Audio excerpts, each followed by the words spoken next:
Desa Karangmati bukanlah desa yang tercatat di peta wisata. Bahkan tidak banyak orang luar yang tahu keberadaannya. Letaknya tersembunyi di balik perbukitan dan kebun tebu yang seolah tak pernah selesai dipanen. Siang hari desa ini tampak biasa saja. Rumah kayu berjajar rapi, suara ayam dan anak-anak berlarian di jalan tanah. Namun setiap orang yang pernah tinggal lama di sini tahu satu hal. Karangmati adalah desa yang selalu kehilangan sesuatu. Kehilangan ternak, kehilangan hasil panen, kehilangan orang. Dan anehnya, kehilangan itu selalu datang tanpa penjelasan yang masuk akal. Beberapa bulan terakhir, musibah datang lebih sering. Sapi-sapi ditemukan mati dengan mata terbuka. Padi mengering sebelum waktunya, dan seorang lelaki tua meninggal mendadak di beranda rumahnya tanpa luka sedikitpun. Warga mulai resah. Malam-malam terasa lebih panjang, dan bisikan-bisikan pelan terdengar di sudut warung kopi, di teras rumah, juga di musola setelah sholat Isya. Aneh, sejak perempuan itu pulang, suara lirih seorang perempuan terdengar suatu malam. "Jangan asal bicara," jawab yang lain, meski suaranya tak terdengar yakin. Perempuan yang dimaksud adalah Ratna. Ia pulang ke Karangmati setelah belasan tahun menghilang. Tak ada pesta penyambutan, tak ada senyum hangat. Yang ada hanya tatapan sinis dan pintu-pintu yang tertutup lebih cepat dari biasanya.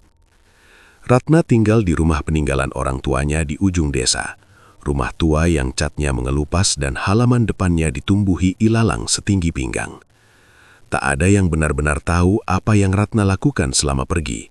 Tapi desa ini kecil, dan imajinasi orang-orang jauh lebih kejam daripada kenyataan. Kata pelacur beredar tanpa pernah diucapkan langsung di hadapannya, namun cukup jelas terasa di setiap tatapan. Setiap kali Ratna melintas, percakapan mendadak terhenti. Anak-anak ditarik masuk ke rumah, bahkan anjing-anjing penjaga pun menggonggong lebih keras dari biasanya, seolah mengenali sesuatu yang asing. Bu Sumi, perempuan yang paling vokal di desa itu, suatu sore berdiri di depan warung sambil melipat tangan di dada. "Bukan aku yang bilang," katanya lantang, "tapi sejak dia datang, desa kita kenapa-kenapa terus." Tak ada yang membantah. Pak Wiryo yang ketua adat yang sudah puluhan tahun memimpin Karangmati hanya diam mendengar laporan demi laporan. Namun di balik wajahnya yang tenang, ada kegelisahan yang tak bisa ia sembunyikan. Ia tahu betul bagaimana pola pikir warga.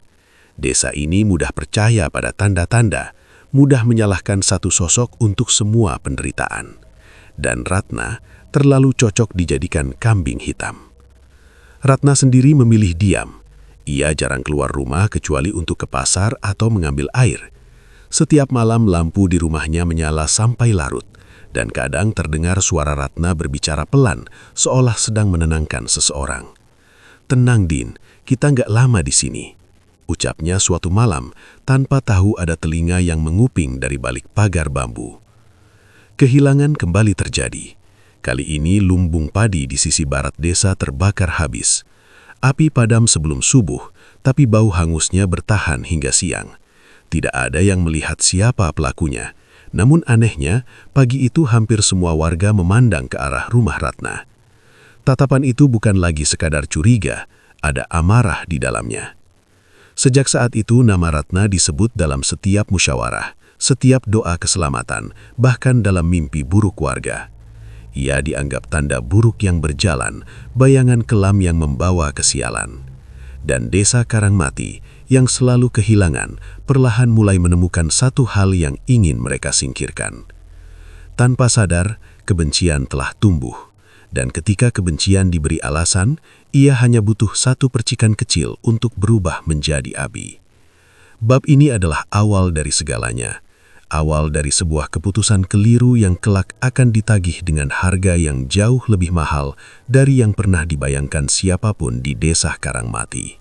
Tidak ada yang benar-benar bertanya pada Ratna tentang masa lalunya. Di desa Karangmati, diam seringkali dianggap sebagai pengakuan. Dan Ratna memilih diam bukan karena tak punya cerita, melainkan karena terlalu banyak luka yang harus dibuka jika ia mulai bicara. Setiap malam, Di dalam rumah tua yang dindingnya mulai rapuh, Ratna duduk di samping lampu minyak yang redup. Wajahnya terlihat lebih tua dari usianya. Matanya menyimpan kelelahan panjang yang tak bisa disembunyikan. Di hadapannya, Dina tertidur dengan nafas teratur, tak tahu bahwa hidup mereka dibangun dari pelarian demi pelarian. Ratna sering menatap anak itu lama, seolah ingin memastikan Dina benar-benar ada. Dulu, belasan tahun lalu, Ratna pergi dari Karangmati bukan karena ingin. Ia masih gadis desa, polos, percaya pada janji orang-orang yang datang membawa harapan palsu. Pekerjaan di kota, katanya. Hidup lebih baik, katanya. Hari pertama di kota adalah hari terakhir Ratna merasa menjadi manusia utuh. Nama diganti, pakaian dipaksa, tubuhnya tak lagi miliknya sendiri. Setiap malam, ia belajar satu hal, menutup perasaan, memisahkan jiwa dari raga. Jika tidak, ia tak akan bertahan. Ia ingin pulang berkali-kali, namun rasa malu lebih kejam daripada rantai. Saat akhirnya Dina lahir, Ratna sadar bahwa hidupnya tak boleh berhenti di tempat itu. Ia kabur dengan sisa uang dan tubuh yang nyaris tak berdaya. Ia bekerja apa saja, membersihkan, mencuci, menahan lapar, asal jauh dari dunia yang pernah menelannya hidup-hidup. Dan ketika tak ada lagi tempat untuk lari, Karangmati menjadi satu-satunya pilihan. "Aku cuma mau pulang," gumam Ratna suatu malam. Suaranya nyaris tak terdengar. Namun desa yang ia rindukan bukan lagi desa yang sama. Orang-orang yang dulu ia kenal kini memandangnya seperti orang asing. Bahkan tanah kelahiran pun terasa menolak kehadirannya. Ratna tahu, rumor tentang dirinya sudah menyebar bahkan sebelum ia benar-benar menetap. Kata-kata kasar beredar di balik senyum palsu. Tapi ia memilih bertahan, demi Dina, demi satu-satunya hal baik yang ia punya. Ia berusaha hidup lurus, menjauh dari siapapun, menunduk saat lewat, menelan hinaan tanpa balasan. Setiap hari adalah ujian kesabaran. Suatu sore, Dina bertanya dengan polosnya, "Ibu dulu kerja apa?" Ratna terdiam lama. Tangannya gemetar sebelum akhirnya mengusap kepala anak itu. "Ibu pernah salah jalan," jawabnya pelan. "Tapi ibu selalu berusaha pulang." Tak ada yang tahu bahwa setiap langkah Ratna di desa itu adalah upaya menebus masa lalu. Tak ada yang tahu betapa ia membenci dirinya sendiri lebih dari siapapun yang membencinya. Yang mereka lihat hanyalah perempuan dengan sejarah kelam, bukan manusia yang bertahan dari kehancuran. Dan di balik semua kebencian yang mengendap di desa itu, masa lalu Ratna yang sebenarnya tetap terkubur. Bukan karena ia ingin menyembunyikannya, tetapi karena tak ada satupun yang cukup peduli untuk mendengarkan. Desa Karangmati perlahan menutup telinga. Dan ketika sebuah desa menolak kebenaran, maka kebohongan akan tumbuh menjadi keyakinan.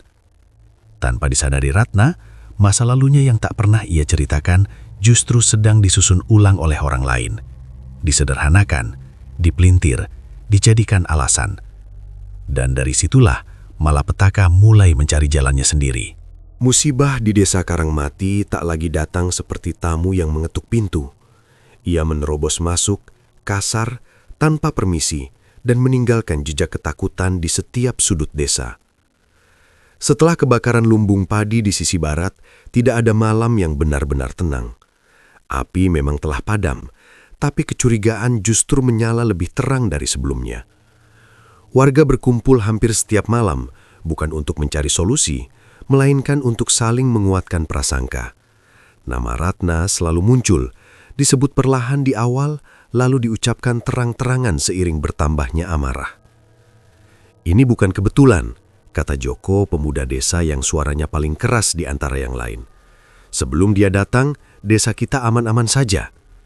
Beberapa orang mengangguk, yang lain diam, tapi tak satu pun berani membantah. Diam di Karangmati seringkali berarti setuju. Pak Wiryo duduk di tengah lingkaran. Wajahnya terlihat lelah namun tegas. Ia mendengarkan semua keluhan tentang panen gagal, ternak mati, anak-anak yang jatuh sakit tanpa sebab jelas. Sebagai ketua adat, kata-katanya punya bobot, dan warga menunggu satu kalimat darinya untuk mengesahkan kemarahan mereka. Segala sesuatu pasti ada sebabnya, ucap Pak Wiryo akhirnya. Kalimat itu terdengar bijak namun samar, terlalu samar untuk tidak disalahartikan. Sejak malam itu, perlakuan terhadap Ratna berubah drastis. Ia tak lagi sekadar dihindari, tapi diawasi. Setiap geraknya diperhatikan. Jika ada anjing menggonggong di tengah malam, pandangan warga otomatis tertuju ke rumahnya. Jika angin bertiup membawa bau tak sedap, nama Ratna kembali disebut. Suatu pagi, seorang anak ditemukan demam tinggi dan mengigau tanpa henti. Ibunya menangis histeris di depan rumah sambil berteriak, "Ini ulahnya, dia bawa penyakit ke desa ini." Ratna mendengar teriakan itu dari kejauhan. Tangannya menggenggam erat lengan Dina yang berdiri gemetar di sampingnya. "Ibu, mereka marah ya?" tanya Dina pelan. Ratna tak menjawab. Ia hanya memeluk anak itu lebih erat, seolah pelukan bisa melindungi mereka dari dunia yang mulai memusuhi. Pak Wiryo mulai mengumpulkan tokoh-tokoh desa. Ia berbicara tentang tanda-tanda, tentang keseimbangan yang terganggu, tentang perlunya tindakan sebelum keadaan semakin buruk. Tidak ada yang menyebut nama Ratna secara langsung dalam pertemuan itu. Tapi semua tahu, pembicaraan mengarah ke satu titik. Kalau dibiarkan, desa ini bisa hancur. Kata-kata itu menyebar cepat, lebih cepat dari api yang membakar lumbung. Ketakutan berubah menjadi pembenaran, dan pembenaran berubah menjadi niat. Ratna mulai merasakan tekanan yang tak terlihat. Batu kecil dilemparkan ke atap rumahnya di malam hari. Pintu rumahnya digores dengan benda tajam. Ada bekas kaki di halaman setiap pagi. Seseorang sengaja memastikan ia tahu bahwa ia tidak sendirian. Ia ingin pergi. Pikiran itu muncul berkali-kali. Namun kemana lagi ia harus membawa Dina? Kota bukan pilihan. Dunia di luar sana telah mengajarkannya bahwa tidak semua pelarian berakhir selamat. Suatu sore, Pak Wiryo akhirnya datang ke rumah Ratna. Tidak sendirian. Beberapa warga berdiri agak jauh memperhatikan. "Kami cuma ingin bicara," kata Pak Wiryo, suaranya datar. Ratna menunduk. "Kalau saya salah, katakan di mana," ucapnya pelan. Tak ada jawaban. Yang ada hanya tatapan-tatapan dingin yang penuh tuduhan. Sejak hari itu, Ratna resmi menjadi pusat segala musibah.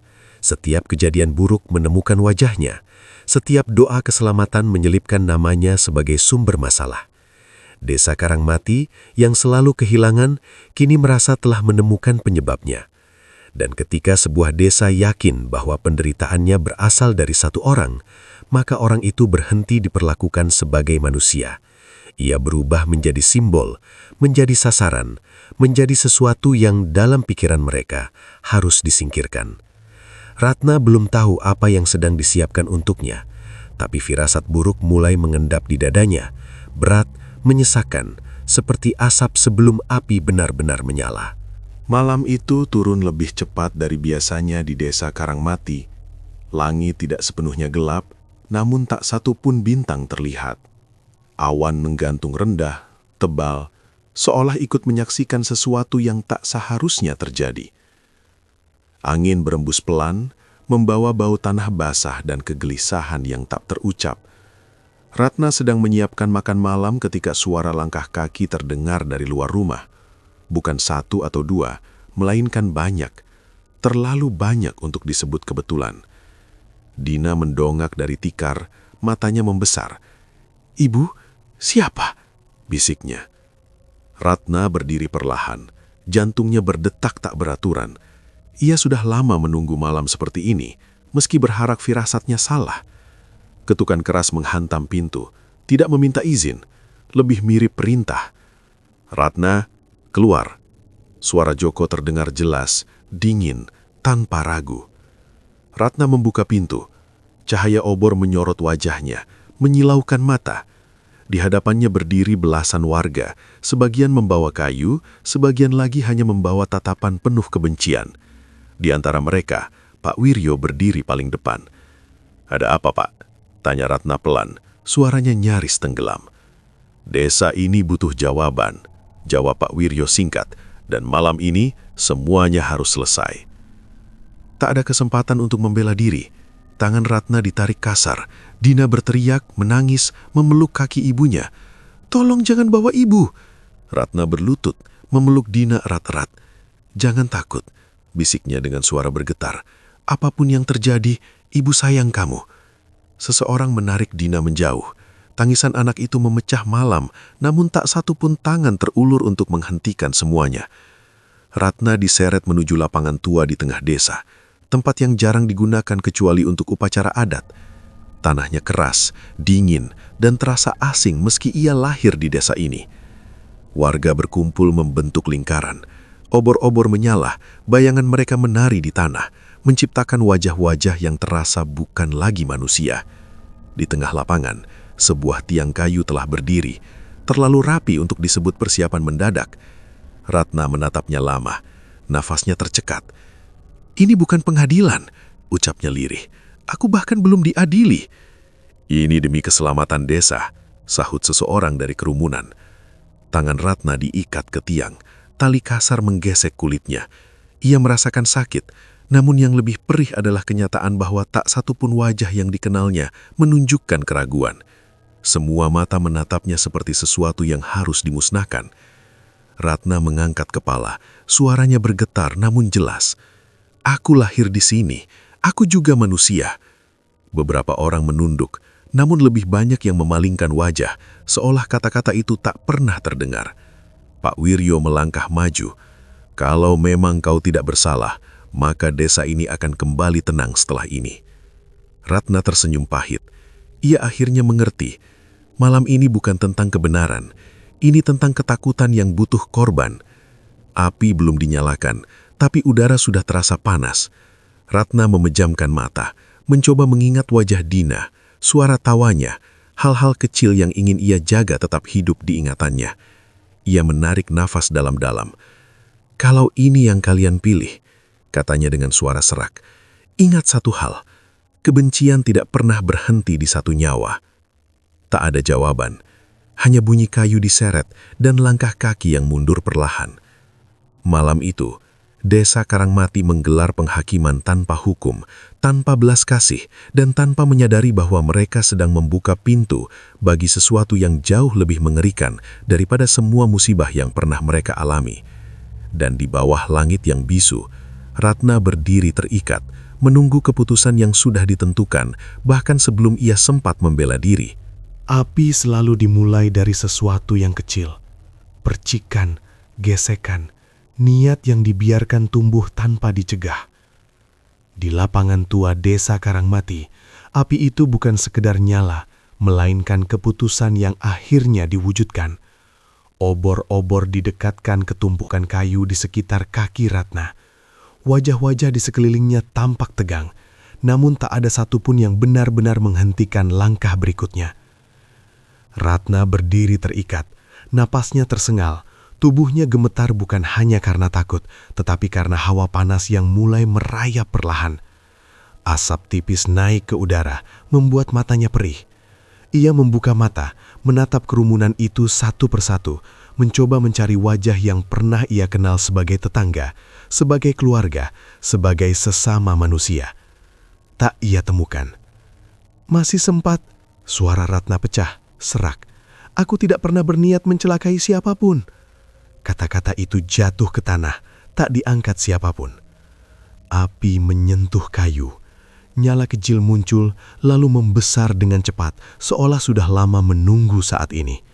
Panasnya menyambar kaki Ratna, membuatnya menarik napas tajam. Rasa sakit datang bertubi-tubi, kejam, tak memberi ruang untuk berpikir. Jeritan pertama lolos dari mulutnya. Bukan jeritan marah, melainkan jeritan refleks tubuh yang disiksa hidup-hidup. Beberapa warga menoleh, sebagian lain menutup telinga. Namun api terus bekerja, menjilat, merambat, memakan. "Berhenti, tolong berhenti!" Suara Ratna terdengar putus-putus. Tali yang mengikatnya tak terbakar secepat yang ia harapkan. Api justru memeluk tubuhnya lebih dulu. Kulitnya terasa seperti disayat ribuan pisau panas. Dunia menyempit, hanya ada cahaya oranye yang menari liar dan suara napasnya sendiri yang semakin pendek. Di antara rasa sakit yang tak tertahankan, bayangan Dina muncul.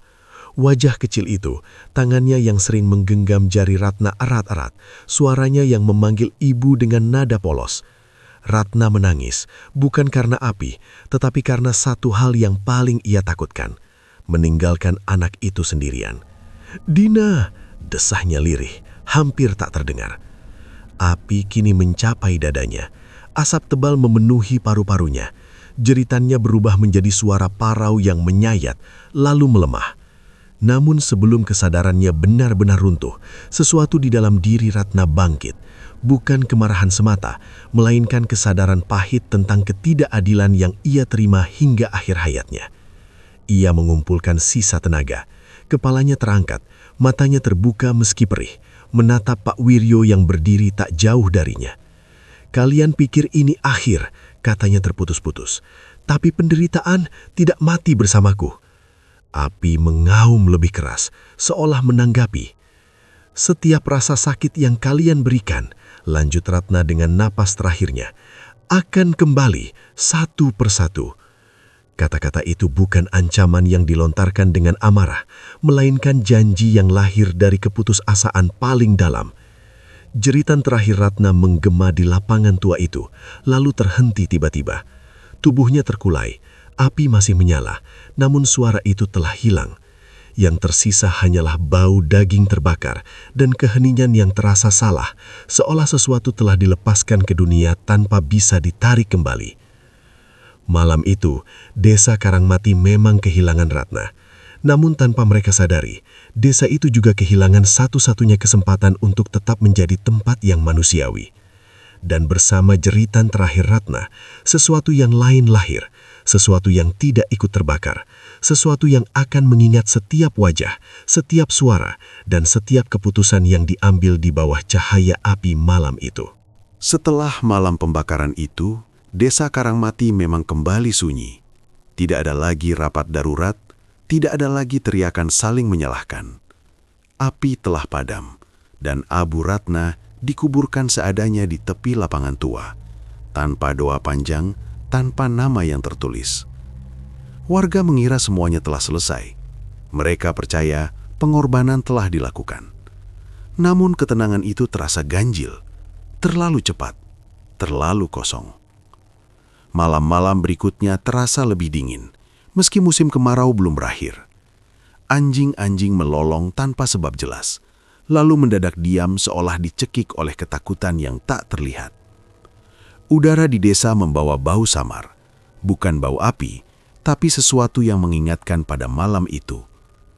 Joko adalah orang pertama yang mengalaminya. Ia pulang larut malam setelah minum di rumah temannya. Jalan setapak menuju rumahnya gelap, hanya diterangi cahaya bulan yang tertutup awan.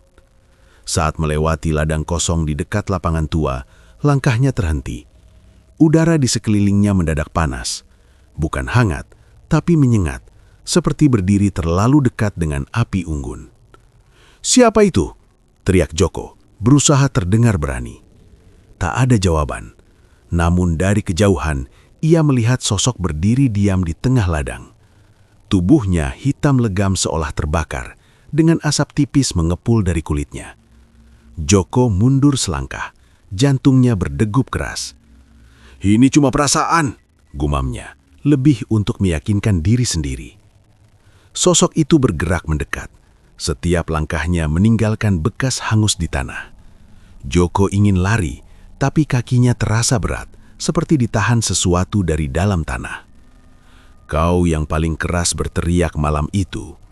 Suara itu terdengar, serak, seperti berasal dari tenggorokan yang pernah terbakar. Joko jatuh berlutut, matanya membelalak. Ia mengenali suara itu, meski tak ingin mengakuinya. "Bukan aku cuma ikut-ikutan," katanya gemetar. Sosok itu berhenti tepat di depannya. Wajahnya kini terlihat jelas. Wajah Ratna, namun bukan lagi wajah manusia. Kulitnya pecah-pecah, matanya hitam kosong, tapi tatapannya penuh ingatan. "Api tidak pernah lupa," ucapnya pelan. Keesokan paginya, Joko ditemukan tewas di ladang itu. Tubuhnya utuh, namun kulit dadanya melepuh seperti dibakar dari dalam. Tidak ada bekas api, tidak ada sisa arang, hanya bau hangus yang samar. Warga mulai berbisik lagi, namun kali ini bisikan mereka tidak lagi menyebut nama Ratna sebagai sumber kesialan, melainkan sebagai sesuatu yang kembali. Satu persatu kejadian serupa terjadi. Lampu rumah padam sendiri di tengah malam, diikuti rasa panas yang tiba-tiba menyelimuti ruangan. Orang-orang terbangun dengan teriakan, merasa kulit mereka seperti disiram api, meski tak ada luka di pagi hari. "Dia belum pergi," kata seseorang dengan suara gemetar. Di lapangan tua, tanah di sekitar makam Ratna selalu terasa hangat, bahkan saat hujan turun deras. Tidak ada rumput yang tumbuh di sana.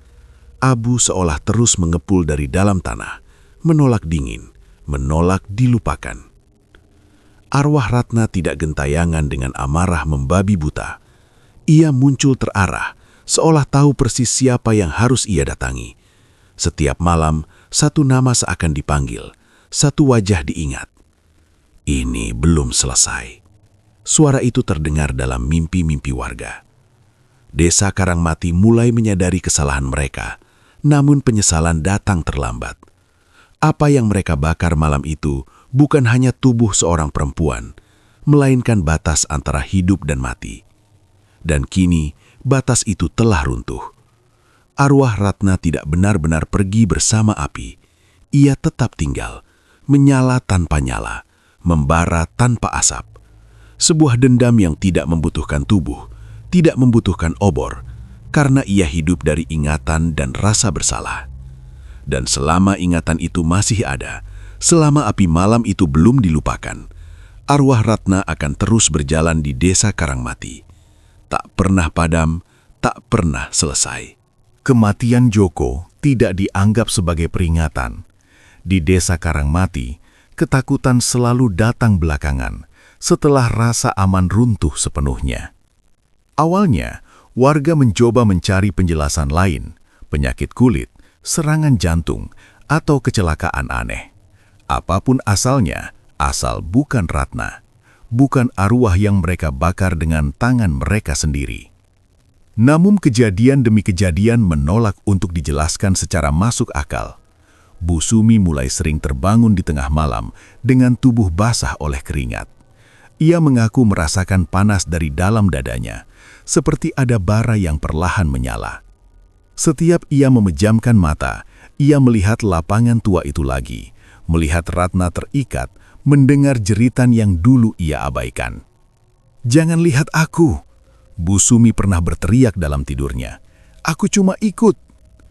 Pagi harinya, kulit di punggungnya mengelupas, merah dan melepuh, meski tak ada api yang menyentuhnya. Bau hangus tercium dari tubuhnya, membuat orang-orang menjauh dengan wajah pucat. Malam berikutnya, giliran rumah Pak Lurah yang terasa panas seperti siang bolong, meski hujan turun deras. Air yang disiramkan ke lantai menguap perlahan. Dinding rumah retak, bukan karena api, melainkan karena panas yang tak terlihat. "Ini bukan kebakaran," katanya gemetar kepada warga. "Ini seperti ada yang tinggal di sini." Di sudut desa, seorang perempuan tua mengaku melihat Ratna berdiri di balik jendela rumahnya. Diam, menatap lama, lalu menghilang. Wajahnya tidak marah, tidak menjerit, hanya menatap dengan tatapan yang membuat jantung serasa diremas. Kutukan itu tidak menyambar sekaligus. Ia menyebar perlahan, seperti asap yang merayap di antara celah rumah. Siapapun yang terlibat malam itu, yang berteriak, yang mengikat, yang diam dan membiarkan, mulai merasakan hal yang sama. Tidur mereka dipenuhi mimpi tentang api. Nafas mereka pendek, dada terasa sesak, seolah ada tangan panas menekan dari dalam. Beberapa orang mulai mengigau menyebut nama Ratna dengan suara menangis. "Aku salah, aku salah." Bu Sumi tak bertahan lama. Suatu pagi, ia ditemukan terbaring di lantai dapur. Tubuhnya kaku, kulitnya menghitam di beberapa bagian, seperti arang yang belum sempurna terbakar. Tidak ada luka bakar di sekitarnya, tidak ada tanda kebakaran, hanya bau menyengat yang membuat siapapun yang mendekat merasa mual. Desa mulai panik, orang-orang berdoa lebih sering, Namun doa-doa itu terdengar hampa. Musola tak lagi memberi rasa aman. Justru di sana, beberapa orang mengaku mendengar langkah kaki di tengah malam, disertai suara nafas berat, seolah seseorang berdiri tepat di belakang mereka. "Kita harus menghentikannya," kata seseorang dalam rapat darurat. Namun tidak ada yang tahu caranya. Arwah Ratna tidak muncul untuk ditenangkan. Ia tidak meminta doa, tidak meminta pengakuan. Ia datang hanya untuk mengingatkan. Di lapangan tua, tanah di sekitar makam Ratna kini retak-retak, mengepulkan uap tipis meski malam dingin. Anak-anak dilarang mendekat, namun larangan tak menghentikan rasa takut yang sudah merasuki seluruh desa. Desa Karangmati kini tidak lagi hanya kehilangan ternak atau hasil panen. Mereka kehilangan tidur, kehilangan kewarasan, kehilangan keyakinan bahwa pagi akan membawa keselamatan. Kutukan itu bukan sekedar balas dendam. Ia adalah cermin. Setiap orang dipaksa melihat kembali perannya sendiri pada malam penghakiman itu. Tidak ada yang benar-benar bersih. Dan ketika kesadaran itu mulai muncul, ketika rasa bersalah mulai menggantikan amarah, Desa Karangmati baru menyadari satu hal yang paling menakutkan. Kutukan ini tidak memilih korban secara acak. Ia menyebar mengikuti jejak dosa. Dan selama masih ada yang belum membayar, api itu akan terus berjalan, dari satu rumah ke rumah lain, dari satu nama ke nama berikutnya, hingga tidak ada lagi yang tersisa untuk disalahkan selain desa itu sendiri. Di antara semua wajah yang dihantui ketakutan, wajah Pak Wiryo adalah yang paling berubah. Ketua adat yang dulu berdiri paling depan, yang suaranya menjadi penentu hidup dan mati di Desa Karangmati, kini lebih sering mengurung diri di rumahnya. Rambutnya yang sudah memutih tampak semakin kusut, matanya cekung dan langkahnya tidak lagi mantap. Ia tahu waktunya semakin dekat. Setiap malam, Pak Wiryo terbangun dengan napas terengah. Dadanya terasa panas seperti disiram bara. Dalam mimpinya, ia selalu kembali ke satu tempat yang sama. Kamar sempit dengan lampu redup, bau keringat dan asap rokok, dan wajah Ratna yang menatapnya tanpa senyum. Wajah yang dulu ia bayar untuk diam. Rahasia itu telah ia kubur bertahun-tahun. Tak ada yang tahu bahwa Pak Wiryo pernah mengenal Ratna jauh sebelum perempuan itu kembali ke desa. Di kota, di masa ketika ia masih sering bepergian dengan alasan urusan adat, Pak Wiryo adalah salah satu lelaki yang datang ke tempat itu. Tempat yang mengubah Ratna menjadi sesuatu yang ingin ia lupakan seumur hidupnya. Ratna mengenalinya. Pada hari pertama ia kembali ke Karangmati, tatapan mereka sempat bertemu. Tidak lama, tapi cukup bagi Pak Wiryo untuk tahu bahwa masa lalunya telah pulang bersamanya. Sejak saat itu, ketakutan Pak Wiryo tumbuh. Bukan karena Ratna mengancam, tapi karena ia tahu keberadaan perempuan itu sendiri sudah cukup untuk menghancurkan wibawanya. Jika desa tahu siapa Ratna sebenarnya dan siapa dirinya dulu, maka jabatan, kehormatan dan nama baiknya akan hangus, seperti tubuh Ratna di lapangan tua. Maka ketika musibah mulai datang, Pak Wiryo melihat kesempatan.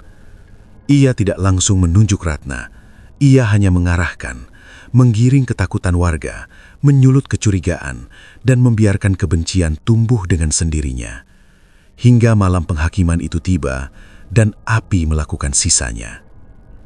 Kini, arwah Ratna tidak lagi muncul di ladang atau di rumah warga. Ia datang ke satu tempat saja, rumah Pak Wiryo. Setiap malam, lantai rumah itu terasa panas, dindingnya menghitam seperti bekas jelaga. Pak Wiryo mendengar langkah kaki di belakangnya, padahal ia sendirian. "Kau pikir aku lupa?" Suara itu terdengar dari arah gelap, pelan namun jelas.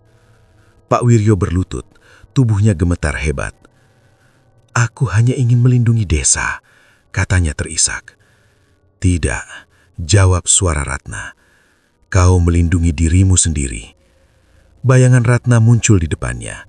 Tubuhnya masih hangus, namun kini wajahnya lebih jelas. Tidak ada amarah membara, hanya kelelahan panjang dan kekecewaan yang dalam. Kau membiarkan mereka membakarku.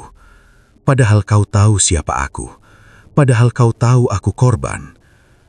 Air mata Pak Wiryo jatuh ke lantai. Aku takut, bisiknya. Ratna mendekat. Panasnya menyengat, membuat kulit Pak Wiryo terasa perih. Dan karena ketakutanmu, katanya pelan, satu desa harus ikut menanggung dosa. Keesokan paginya, Pak Wiryo ditemukan duduk di kursinya. Tubuhnya kaku, wajahnya membeku dalam ekspresi teror. Dadanya hangus menghitam, seperti terbakar dari dalam.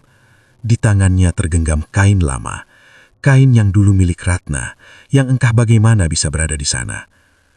Warga akhirnya tahu, rahasia Pak Wiryo terbongkar melalui bisikan terakhir yang ia ucapkan sebelum mati. Tentang kota, tentang Ratna, tentang kebohongan yang selama ini mereka percayai. Namun pengetahuan itu tidak membawa kelegaan. Karena ketika kebenaran muncul, desa sudah terlalu dalam tenggelam dalam darah, api, dan penyesalan. Arwah Ratna tidak berhenti setelah Pak Wiryo mati. Ia tidak datang untuk sekedar menghukum satu orang. Ia datang untuk membuka luka yang sengaja ditutup rapat. Dan kini, tanpa pemimpin, tanpa alasan untuk bersembunyi, desa Karangmati berdiri telanjang di hadapan kesalahannya sendiri. Api tidak lagi memilih satu wajah. Ia telah membakar fondasi desa itu sendiri. Desa Karangmati akhirnya benar-benar sunyi. Bukan sunyi seperti malam tanpa angin, melainkan sunyi yang terasa ditinggalkan. Rumah-rumah berdiri kosong dengan pintu terbuka, perabot berserakan seolah penghuninya pergi tanpa sempat berpamitan. Tidak ada lagi suara ayam pagi, tidak ada lagi langkah kaki di jalan tanah. Yang tersisa hanya bau hangus yang samar, tertahan di udara seperti ingatan yang enggan pergi.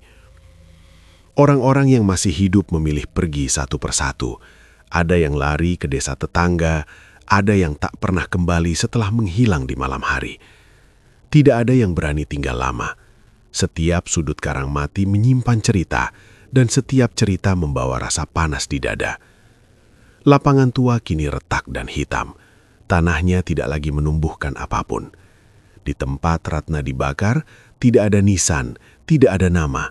Hanya lingkaran tanah gelap yang tak pernah dingin, bahkan saat hujan turun berhari-hari. Bertahun-tahun kemudian, seorang perempuan muda berdiri di pinggir desa itu. Wajahnya tegar, namun matanya menyimpan kehati-hatian.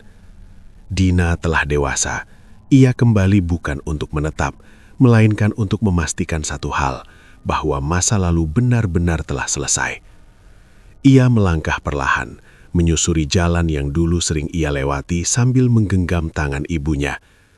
Ingatannya terpotong-potong, dipenuhi teriakan, cahaya api, dan malam yang terlalu cepat merenggut segalanya. Tempat ini tidak berubah, gumamnya pelan. Di lapangan tua, Dina berhenti. Angin berembus pelan membawa rasa hangat yang familiar. Untuk sesaat, ia merasa tidak sendirian. "Ibu?" bisiknya, hampir tak berani berharap. Tidak ada jawaban dalam bentuk suara, namun udara di sekitarnya terasa lebih ringan. Panas yang dulu menekan dada kini memudar, berganti dengan keheningan yang aneh tapi tidak menakutkan. Di benaknya, suara Ratna terlintas, lembut, jauh dari jeritan terakhirnya. "Ibu sudah tenang. Jangan simpan dendam yang bukan milikmu." Air mata Dina jatuh membasahi tanah yang retak.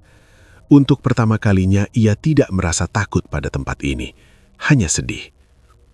Desa Karangmati tidak pernah dibangun kembali. Namanya perlahan menghilang dari peta, dari catatan administratif, dari ingatan orang-orang yang memilih melupakan. Namun tidak dari cerita. Di kalangan tertentu, Karangmati dikenal sebagai desa yang menjadi peringatan.